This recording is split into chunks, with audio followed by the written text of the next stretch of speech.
Welcome back to Sommelier, your tastemaker for every little thing. I am finally back at my desk and I'm so happy and excited because we're talking about my favorite topic. It's my 2024 book roundup, all my favorite books that I've read this year.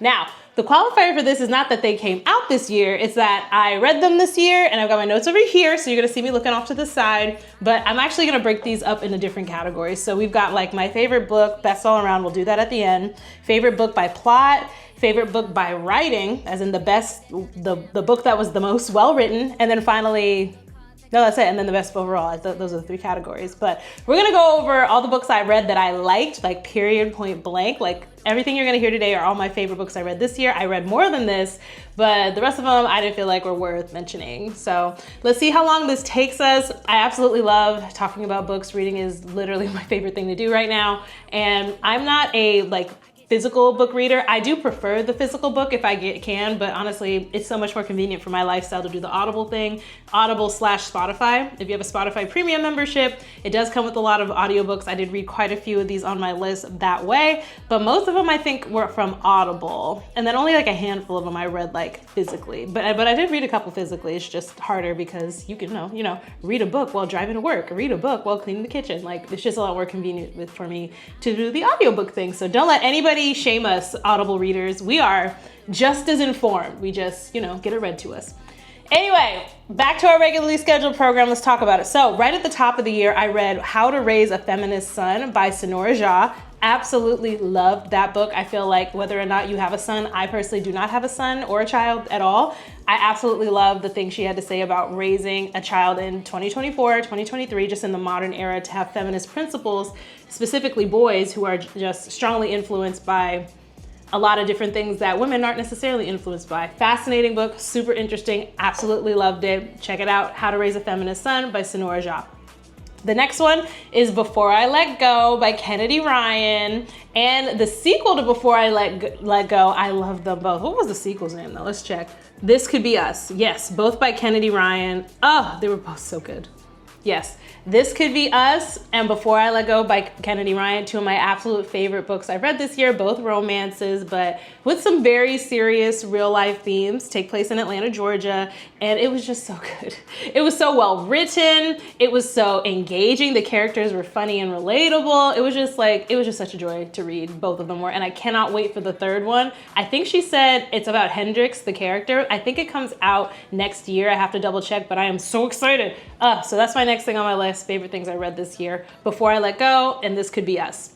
Next book, Pachinko. Now, I know I am super duper late to the game on this. I read Pachinko just on a whim. I know they have an Apple show now of the Pachinko story, but I was absolutely floored by Pachinko. If you've heard of it and haven't read it, it's about, it's a generational story following Korean families some of which left Korea for Japan, anyway, it's about the Japanese occupation of Korea and the generational impact that has, which sounds very, very serious, but I thought it was so personable, so interesting, so fun, I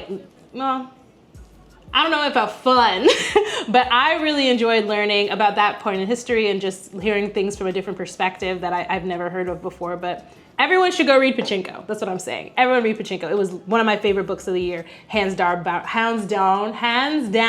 none. Loved Pachinko. Pachinko is by Min Jin Lee. So check it out, Pachinko. The next one I've got for y'all that I read this year is another fun, cutesy little romance. It's called The Neighbor Favor. And it also had two sequels to The Neighbor Favor, and I read all of them. So The Neighbor Favor, The Partner Plot, and then the third one is coming out in May, I think. It's called The Love Lyric. It's about these three sisters. They're the Green sisters. Again, such a cute story. And also just a cute everything. The characters, the writing is really, really good. Once again, it's by Christina Forrest, Christina with a K. And that's literally all three of them. The Neighbor Favor, and The Partner Plot, and then I am eagerly awaiting the third one, Love Lyric, next year. I'm super duper excited, but all three of them were so good, so grateful. And so grateful to spread this lovely author. She's a really great writer, and I just found it to be so fun. Such a fun little escape. Alrighty, next up, one of my favorite books of the year. I've talked about this in a Get Ready With Me I did back in October, but there's a book series called Thrown in the Dark. Now, this is it's very silly. You can see the front, like the title page. I'll put the the title, the front of the book right here. It's like cartoonish. It's written very silly. It's a very silly enemies to lovers romance. But oh my God, like upon reflection, it may be very silly and whimsical, but it was such a great escape. You don't get yearning like that anymore. And there are 3 books in the series and then a 4th spinoff. And actually there's another spinoff that just came out like this week. But yeah, that's the Thrown in the Dark series. I would recommend you read all 3. Again, they're very, very silly, very, very nonsensical, but they're so fun. And it was such a great escape. And again, you don't get that type of yearning energy anymore, that like slow build up over books. It was great. You have to be patient, but it was so worth the wait. It was so good, so good. And the spinoff was pretty good. I didn't like the spinoff as much as the like main story of Amma and Dorian, I think his name was, but very, very good. Check it out, worth reading, absolutely. So do read that. Alrighty, pushing forward, The Kingdom of Ash. So I read all 7 of the Throne of Glass books. Actually, I read Throne of Glass, the book, like last year. Didn't like it, didn't want to keep reading. But then I read at the top of the year, House of Flame and Shadow. And then I liked it. It didn't make it onto this list of like my favorite reads of the year because it was, you know, it was very, very good. It was very, very long, but it was very good. But I know I'm biased because we got a little bit more of Nesta's story from the ACOTAR books in the House of Flame and Shadow. But I did think, all in all, it was probably one of Sarah J. Maas's better written books. It just didn't make this particular roundup because a bunch of other Sarah J. Maas books did, specifically Kingdom of Ash. But back to my original topic here. So Kingdom of Ash is one of my favorite books I read this year. I read Throne of Glass last year, didn't like it, didn't want to finish, but after reading A House of Flame and Shadow, they're implying for the next book, which I will be reading, that they're going to include some of Aelin Galathinius' story. And I'm like, I don't know who that girl is, and I don't want to be like, I don't want to not know when she brings it up, you know, in the next book. So I was like, let me go ahead. Everyone talks about how good these books are. And they were fine. But again, I did not like Throne of Glass, the first book. I thought whatever the second one was called was also kind of a mess. I also thought the third one was a little bit of a mess. I thought the Assassin one, what's it called? Assassin's Blade. I thought that was okay. Like, it had gotten better. It was starting to get a little bit better, but I really struggled with the way that she described the themes of enslavement. Like, my issue, I love you, Sarah J. Maas, and please continue to do exactly what you're doing because you're a really good writer, but I just really struggle with the way that she, like, enslavement is not like a made up thing the way that magic is. It's a real thing that impacted real people over generations to come, and it just felt a little bit like she didn't have a lot of like tenderness in the way that she was writing about it, and it was just very difficult for me to get through. So if you are a person of color who wants to read this, just be warned, I really struggled with that, but I did make it through. And then I read the rest of the book. So anyway, all that being said, it took me 6 long books, like 800 pages a piece or whatever, 100 plus chapters a piece to get to Kingdom of Ash. And so it is up to you if you want to make that type of commitment to get to the payoff that is Kingdom of Ash. Kingdom of Ash was good though. I gotta give it to her. It wasn't perfect. It wasn't like, oh my God, the great American novel. It wasn't all that, but it was very, very good. I understand why people were so into it. I liked it. You can always tell a book is good because every once in a while I'll be reading audiobooks before I go to bed and midnight will come and I still want to know what happens next, and 1 o'clock in the morning will come and I still want to know what happens next. So I gotta give credit where credit is due. She wrote quite a compelling book there. So I'm gonna give one of my favorite books of the year to Kingdom of Ash by Sarah J. Maas. So with those caveats included. Alrighty, pushing forward. Next book I really, really enjoyed, to take a complete 180 from where we were, is A People's History of the United States by Howard Zinn. So here's the thing. I had heard of A People's History of the United States when I was in high school after going through AP US History. And I was like, yeah, I'll get to it when I get to it. And I never wanted to because I didn't want to be depressed. And emotionally, I just felt like I was very tender. I don't know. I just felt like I didn't want to be disenchanted with the country quite so explicitly, which is what everyone told me was going to happen. But now I'm older, I'm wiser, and I think it's more important than ever before to have a really thorough understanding of where we've been so we can understand what's happening around us today. And this book is certainly not disappointed in that regard, that's for sure. But A People's History of the United States, it's a classic. It's absolutely astounding, and you see why every day. It's a little bit hard to get through, the same way that the Sarah J. Maas books were a little bit hard to get through, for different reasons though. The Sarah J. Maas books were like thematically incorrect, like they describe things without a lot of sensitivity.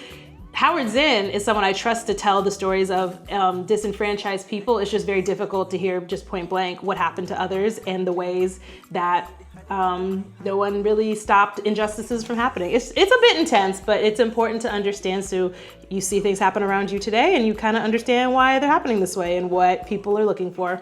All that being said, go ahead and give it a read. People's History of the United States, no time like the present to read it. To take another 180 back to haha funny cutesy land, we're going to Funny Story by Emily Henry. Now you have probably seen this book on the bookshelves of every airport you've ever been to. It is extremely popular book for people to push, and it was good. It was good. It wasn't like, again, not the great American novel or anything, but something, it's like candy. It's like, oh, it's something cute and sweet. Every once in a while you have it, goes down real easy and you want a little bit more when you're done. Like, yay, candy. So that would be love. What is it called? Funny Story. I thought it was written really funnily. I thought it was pretty good. It's worth a read if you are looking for something cute and fun. It's a beach read. That's what this is. Funny Story was a beach read, and I read it while I was in Costa Rica this year at the beach, and it was perfect for that. So did really enjoy Funny Story by Emily Henry. Go ahead and check that out. The next thing that you probably like, something a little bit off the beaten path, is this book called Look Again, The Power of Noticing What Was Always There. And I'll put the author's name here. I don't remember it off the top of my head, but I really like that one. It was another one of these books that just help you understand the world around you a little bit better. And it's basically like a self-help book, 4 ways that you can kind of help yourself learn a little bit more about the world around you. But that's another one I recommend. It was one of my favorites for the year. I read it through my Spotify subscription. Same thing with Funny Story. I also read that through my Spotify subscription. So go ahead and check those out if you have Spotify or not, or if you want to read it in person, whatever. Both books are really good. And yeah, the next book I really liked is a Sheila Johnson memoir, which is called Walk Through Fire. So Sheila Johnson, if you don't know, is a Black woman who is a billionaire with a B. She used to be married to the former CEO of BET, and she herself was an executive at BET before her divorce. And she is an absolute powerhouse. I loved her story. I love what she decided to do with her life before her marriage, during her marriage, and most especially after her marriage. It's just it gives me a lot of hope. It just shows that even through really heartbreaking loss, you still have so much more life ahead of you if you choose to live it. But I really enjoyed it. I thought it was well written, thought it was funny, and I thought it was just a nice surprise. Like I didn't expect all that from Sheila Johnson. I kind of knew about her. Like if you don't know about me, I went to Howard University. We are familiar with Sheila Johnson and the ways that she has contributed back to the community, but I did not know her story so intimately, and I'm so grateful that she wrote this book so she could share it. So Sheila Johnson's memoir, loved that. So one more book I want to include, it's called Project Hail Mary. It is like a sci-fi book, really good, really different. It was written by a man. Most of these books I just listed are all written by women, except for the People's History of the United States. But I liked that one. That was pretty good. Project Hail Mary was like it did make it on the list. Alrighty, I've been doing a lot of talking, so let's do the final roundup that I mentioned at the first. So my favorite book of 2024, favorite book by plot, I'm gonna have to get it to Before I Let Go. Before I Let Go was my favorite book by plot. Close second is the follow-up to Before I Let Go, should be my favorite 2 books by plot. I know that the plot of Before I Let Go is a little bit intense, trigger warning for those who have suffered any miscarriages before, but I would probably say this could be us if you don't have any of those sensitivities, or if you do have those sensitivities rather, this could be us as like, another, it's like candy, man. I love it when things happen that I don't expect it, and then they this, and then they meet, and things get better. I love it. Love it. So favorite book of 2024 by plot, Before I Let Go. Favorite book by writing, and it's not even close, Pachinko.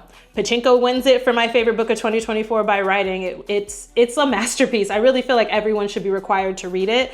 Like it's so beautifully written. It's so empathetic. It's so clever. It's smart. I know earlier I was hesitant to say it was funny, but no, the way she writes it is a little bit comical at times. It's just such a beautiful, real story that opens your eyes up to just the way the commonality of the human experience, you know? Loved it. So shout out to you, Min Jin Lee. Pachinko, favorite book of 2024 by writing. And my best overall, I know. I'm gonna look back at this video and be like, Bria, really? But it is the truth, future me. The best book of 2024 overall, I gotta give it to Kingdom of Ash. Yeah, I know, Sarah J. Maas is gonna take it. Let me tell you why. Sarah J. Maas is a person filled with a lot of controversy, but when she gets into her groove, her writing is very, very, very compelling. It is very lived in. I think there are very valid criticisms of the way that she writes her protagonist. Aelin Galathinius is, I'm gonna be honest with y'all, I cannot stand Aelin Galathinius as a character, but I was talking with a friend about it, and I may not be able to stand Aelin, but I love everyone around her. I love Rowan, I love Minan, I loved Lysandra, I loved all the characters around Aelin. I just cannot stand her. But the fact that I have such strong feelings about it demonstrates to me that it's probably the most engaging book I read this year. It was really, really good, and you have to work for it. Like, a lot of people are not gonna be willing to read six not that good books. Let's call a thing a thing. 6 not that good books to get to the 7th payoff. But the payoff was excellent. I loved it. I was on the edge of my seat the majority of the time. I feel like valid criticisms of both the plot and the characters, but I had a great time, you know? And maybe that means I'm in need of some better books by like overall or by plot, but like overall, I'm gonna have to give it to Kingdom of Ash. I had the best time reading it. It was long, it was hard, but it was worth it for me because I had a good time. But anyway, y'all, that's all I got for you. Please let me know in the comments what you thought. What were your favorite books of 2024? As you can see, I had myself a real good time reading these books, but I need more recommendations. Like, it's so hard. You gotta read a lot of books to get to the good ones. And I have shared with you some of the ones I liked this year. There were a bunch that I did not like, right? But please, like I was saying, please let me know what you think. I wanna know what books you really like, what books you think I might like based on what you heard me say today. Like, I am in need, I want the best books. I wanna be in a vivid world. I want all the best writers. Right now, I'm working my way through Quicksilver, and I'm bored. I'm not gonna lie to you. I'm still in the beginning. I hear it gets better, but I'm bored, and I need more books. So please let me know in the comments or anywhere else what books y'all are liking right now. I need more recommendations for 2025, and let me know if you enjoyed this content. I had a great time making this video, so maybe next year we'll do another 2025 roundup of all the books I read. Anyway, friends, that's all I've got for you this week. I will see you next week. I cannot wait for it. Bye for now. Like and subscribe.